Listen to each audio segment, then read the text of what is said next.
তাই খাতনা উপলক্ষে দাওয়াত দেওয়া দেওবন্দীদের কিতাবও আছে জায়েজ, আহলে হাদিসদের কিতাবও আছে জায়েজ, আর ইসলামিক যারা স্কলার বড় বড় ইমাম যাকে সবাই মানে তাদের কিতাবও লেখা আছে যে মাটি দেওয়ার সময় মিনহা খলাকনাকুম ওয়া ফিহা নুঈদুকুম ওয়া মিনহা নুখরিজুকুম তারাতান উখরা। এই আয়াত নিয়ে মারামারি চলে। এই আপনার মাটি দেওয়ার সময় এই আয়াতটা পড়া যাবে কি যাবে না, ও হলো দেওবন্দি মতে। আর যে কলকাতার ভেড়া আছে ও হচ্ছে আহলে হাদিস মতে।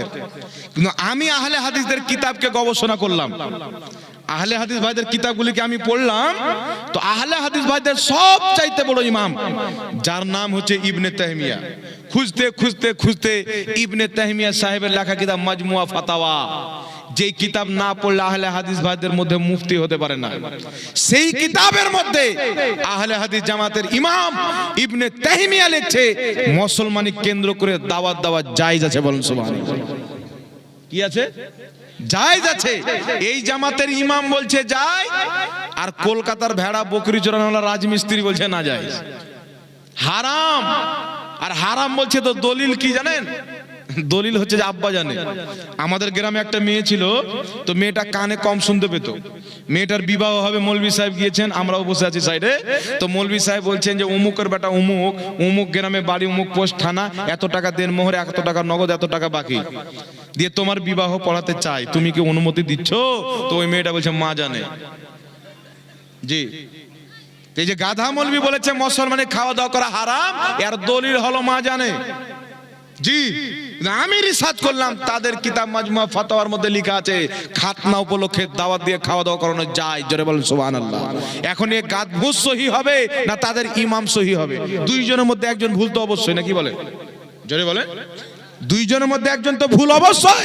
তো তোমাদের মধ্যে তোমাদের বাপ বলছে যায়, আর গাঁজাখোর তুমি বলছো না জায়েজ, মানবো কাটটা? বলেন। তাই আমি বলবো যে গবেষণা করো, পড়ো, নিজের আকাবিরদের কিতাবগুলিকে পড়ো। তোমাদের আকাবির লিখেছে জায়েজ, তো তোমাকে ফতোয়া দিতে হবে জায়েজ, নাকি বলেন? আর নালে এলান করতে হবে যে আমাদের ইমামরা ভুল লিখে গেছে, নাকি বলেন? এইবার শুনেন, এইবার যেটা আপনার বর্তমানের ভাড় আছে, গোপাল ভাঁড় পোল্ট্রি মুরগি স্টেজে চড়বে, তো ওকে দেখলে বুঝতে পারবেন না যে ছেলে মানুষ যাচ্ছে না মেয়ে মানুষ যাচ্ছে, ওর শরীর কোন দিকে কোনটা বেরিয়ে গেছে ভাবতে পারবেন না।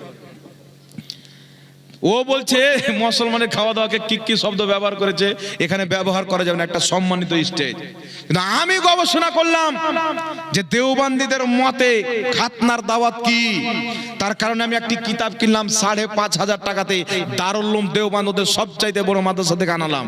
কিতাবটি 18 খণ্ডে বিভক্ত, 16 খণ্ডের মধ্যে লেখা আছে খাতনা উপলক্ষে দাওয়াত দিয়ে খাওয়া দাওয়া করানো যায়, এবং যারা দাওয়াত খেতে আসবে তারা যদি কোনো তোহফা দাও ওটা লাওয়াও যায়। বলুন সুবহানাল্লাহ। এই কিতাবটা আমার গাড়িতেও রাখা আছে। তাহলে আপনি চিন্তা করেন, ওদের কিতাবে লেখা আছে যায়, আর ওরাই মানুষকে বেঈমান বানাচ্ছে বলছে না যায়। তাহলে এগুলো মৌলবি ভালো মৌলবি?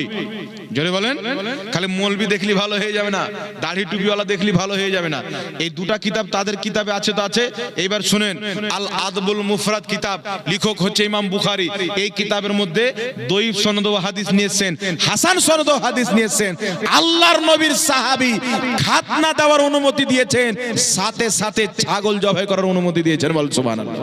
যে খাতনাও দাও, খাতনা উপলক্ষে ছাগল জবাই করে মানুষকে খাওয়া দাওয়া করাও। তাহলে যেই কাজ সাহাবা করেছেন ওই কাজকে যে হারাম বলবে তার ঈমান থাকতে পারে না। সাহাবার কাজ যারা করবে তারাই হলো ঈমানদার। এটা হাদিস দ্বারা প্রমাণিত। এইবার শুনেন, আর আপনাদেরকে আরো দলিল দিচ্ছি, একটু আমার দিকে লক্ষ্য করুন বাবা, ধ্যান দিয়ে শুনেন। কিতাবের নাম বলছি, ধ্যান দিয়ে শুনেন। ইমাম নববী রাহমাতুল্লাহ আলাইহি, যেই ইমাম নববী রাহমাতুল্লাহ আলাইহিকে সবাই মানে, যেই ইমাম নববী রাহমাতুল্লাহ আলাইহিকে সবাই মানে, তার কারণে আমি বলি ভাই, না দেওবন্দি করতে হবে, না আহলে হাদিস না ওয়াহাবি করতে হবে, না সুন্নি করতে হবে। একটাই কথা, আকাবিররা যে ইসলাম দিয়েছেন ওই ইসলামের প্রতি আমরা সবাই ঐক্যমত হয়ে যাই, চলে এসে। ইমাম নববী রাহমাতুল্লাহ আলাইহি, যাকে সবাই মানে বিশাল বড় মুহাদ্দিস, তিনি নিজের কিতাব শারহে মুসলিমের মধ্যে লিখতেছেন যে খাতনা উপলক্ষে দাওয়াত দেওয়া জায়েজ আছে। বলুন সুবহানাল্লাহ।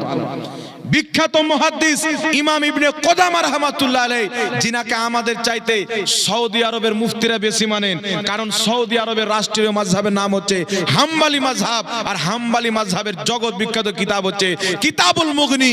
এই কিতাব থেকে সৌদি আরবের মুফতিরা ফতোয়া দেয়। এই কিতাবের 5তম খণ্ডের মধ্যে লেখা আছে যে খাতনা উপলক্ষে দাওয়াত দেওয়া শুধু জায়েজ নয়, বরং মুস্তাহাব কাজ, নেকির কাজ। জোরে বলেন সুবহানাল্লাহ। কটা কিতাব হলো বাবজি? ইবনে তাইমিয়া সাহেবের মাজমুয়া ফাতাওয়ার মধ্যে লেখা আছে খাতনা উপলক্ষে দাওয়াত দেওয়া যায়। ফাতাওয়া দারুল উলুম দেওবান্দ 16তম খণ্ডের মধ্যে লেখা আছে খাতনা উপলক্ষে দাওয়াত দেওয়া যায়। আল আদবুল মুফরাদের মধ্যে হাদিস খাতনা উপলক্ষে খাওয়া দাওয়া করানো জায়েজ। জোরে বলেন জায়েজ। আর শারহে মুসলিমের মধ্যে ইমাম নববী বলছেন জায়েজ। আপনার ইমাম ইবনে কুদামা আল মুগনি কিতাবের মধ্যে লিখছেন জায়েজ। জোরে বলেন না সুবহানাল্লাহ। এবার আরেকটি কিতাবের হাওয়ালা দিচ্ছি, শুনেন। মিশর থেকে কিতাবটি ছাপা হয়েছে। কিতাবটির নাম হচ্ছে আল ফিকহ আলা মাযাহিবিল আরবাআ। সেই কিতাবের মধ্যে ইমাম আহমদ বিন হাম্বল, ইমাম শাফি রাহমাতুল্লাহ আলাইহি, ইমাম আজম আবু হানিফা রাহমাতুল্লাহ আলাইহি, ইমাম মালিক রাহমাতুল্লাহ আলাইহি, চারো ইমামদের মত হচ্ছে খাতনা উপলক্ষে দাওয়াত দেওয়া জায়েজ আছে। জোরে বলুন সুবহানাল্লাহ। চারো মাযহাবের ইমামের মত, কওরির কোনো মতভেদ নাই। কিন্তু আজকের চাটনি বেচনেওয়ালা মৌলবি বলছে হারাম। চিন্তা করেন, যেই মৌলবীর আতা পাতা নাই দেখে কোরআন শরীফ পড়তে পারে না। জি, ফাতাওয়া আলমগীর বাংলা পেয়ে গেছে, আছে কিছু লেখার, মানুষকে বলছে কিছু। আপনি দেখেন কি বলে জানেন? একটা দেখেন মসলা কিতাবের মধ্যে লেখা আছে। মসলাটা হচ্ছে যে একজন ব্যক্তি রাস্তায় চলতে চলতে একটা গোবর ফেলার গাঢ়া আছে, গাঢ়া, ওই গাঢ়াতে গিয়ে ঝাঁপিয়ে পড়ে গেল, তারপরে উঠলো। তো ওই মানুষটার করণীয় কি, কিভাবে সে মানে গাটা ধুইবে? একটা নিয়ম বয়ান ইসলামিক। তো এখানে এরা বয়ান করছে যে একটা লোক রাস্তায় চলতে চলতে গোবরের চলছে, পাশে গোবরের গাড্ডা আছে, তো কি করবে? তো মানুষটা গোবরের গাড্ডাতে গিয়ে পড়ে যাবে। এটা হানাফি মাযহাবের মাসলা। বুঝতে পারছেন? মানে আছে কোন ভাগে আর বলছে কোন ভাবে। জি, তার কারণে বেরাদের ইসলাম শুনেন, আজকে মৌলবীরা মানে শয়তান সেজে গেছে বললি চলে। আল্লাহ হেদায়েত দান করুক, সকলে পড়ুন আল্লাহুম্মা আমিন। তাই খাতনা উপলক্ষে দাওয়াত দেওয়া দেওবন্দীদের কিতাবও আছে জায়েজ, আহলে হাদিসদের কিতাবও আছে জায়েজ, আর ইসলামিক যারা স্কলার পুরোপুরি ইমাম যাকে সবাই মানে তাদের কিতাবও লেখা আছে জায়েজ। জোরে বলেন সুবহানাল্লাহ। একে কেউ যদি হারাম বলে সে কোনোদিন মৌলবি তো দূরে থাক, ইমানদার পর্যন্ত হতে পারে না। এইবার শুনেন বিরাদের ইসলাম, আর একটা মাসলা আপনাদের সম্মুখে আমি ক্লিয়ার করে দিই।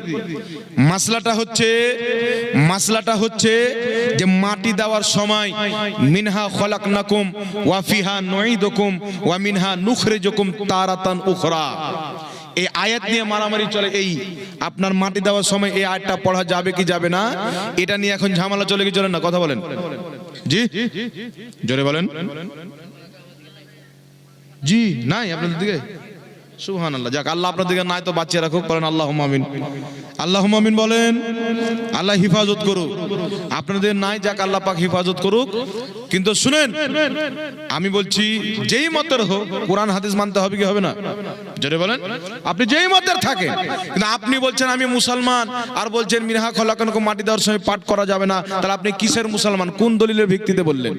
আমার নবী তো মিনহা খলাকনাকুম বলে নিজের মেয়েকে মাটি দিয়েছে। ইমাম নববী রাহমাতুল্লাহ আলাইহি নিজের কিতাব আল আজকারের মধ্যে লিখেছেন মাটি দেওয়ার সময় মিনহা খলাকনাকুম ওয়া ফিহা নুঈদুকুম ওয়া মিনহা নুখরিজুকুম পাঠ করা হচ্ছে মুস্তাহাব। ইমাম মুল্লা আলী কারি মিশকাতের সারা মিরকাতের মধ্যে লিখেছেন, যেটা আপনার বেইরুত লেবানন থেকে ছাপা হয়েছে। সেই কিতাবের মধ্যে লেখা আছে প্রথম লোক মাটি নিলেন মিনহা খলাকনাকুম, দ্বিতীয় লোক নিলেন ওয়া ফিহা নুঈদুকুম, তৃতীয় লোক নিলেন ওয়া মিনহা নুখরিজুকুম তারাতান উখরা বলে মাটি দিলেন। এইভাবে মাটি দেওয়া হচ্ছে মুস্তাহাব তরিকা, উত্তম তরিকা। জোরে বলেন সুবহানাল্লাহ। আর শুধু তাই নয়, সৌদি আরবের সবচাইতে বড় মুফতি আজমে সৌদি আরব, আহলে হাদিস ভাইরা যাকে মুফতি আজম বলে মানে, তার লেখা কিতাব ইবনে বাজের লেখা কিতাব মাজমুয়া ফাতাওয়ার মধ্যে তিনাকে প্রশ্ন করা হলো সওয়াল, মিনহা খলাকনাকুম ওয়া ফিহা নুঈদুকুম ওয়া মিনহা নুখরিজুকুম তারাতান উখরা ইনদাদ দাফন করার সময় এই আয়াতটি পাঠ করা কি? তিনি বলছেন হাদা সুন্নাতুন, মৃত্যু ব্যক্তিকে দাফন করার সময় এই আয়াতটি পাঠ করা হচ্ছে সুন্নাত। জোরে বলবেন না সুবহানাল্লাহ। কে বলছেন সুন্নাত? আপনাদের মুফতি। আর ইনারা বলছে যে বিদাত বা নাজায়েজ। তাহলে চিন্তা করেন, যার ফয়সালা তিনাদের মুফতিরা দিয়ে দিয়েছে, ইনারা যদি বিদাত বলে তো ঝগড়া কে লাগালো? ফিতনা কে লাগালো? সমাজের মধ্যে ফিতনা তারা লাগাচ্ছে যারা নতুন দিন নিয়ে আসে। কিন্তু শুনেন, ইসলাম আজকে 2024 বা 23 সালে আসেনি। ইসলাম এসেছে 1450 বছর পূর্বে। ইসলাম এসেছে নবীর জামানাতে। তাই 1450 বছর থেকে যেই নিয়মগুলি চলে আসে তারাই হচ্ছে সঠিক, ওই নিয়মগুলাই হচ্ছে সঠিক। জোরে বলেন সুবহানাল্লাহ। তাই বিরাদর ইসলাম, আল্লাহ তাবারাক ওয়া তাআলা সকলকে বুঝার তৌফিক দান করুক। সকল পড়ুন আল্লাহুম্মা। একবার দুরূদ শরীফ পাঠ করুন। আল্লাহুম্মা সাল্লি আলা সাইয়্যিদিনা